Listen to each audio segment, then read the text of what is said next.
Welcome everyone. Question on organic chemistry. The product of the reaction is when CH3MgBr means Grignard reagent reacts with NH2Cl in the presence of dry ether.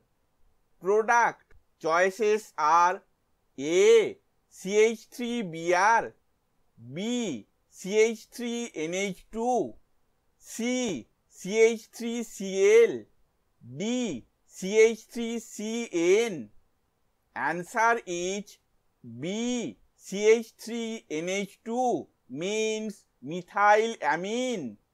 Explanation we will see in the next slide. This is Grignard reagent CH3 del minus, MgBr del plus, and this is NH2Cl.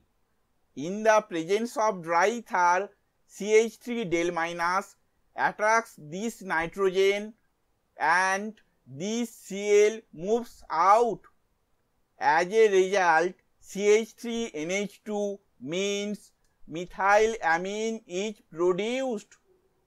Thank you for watching this video.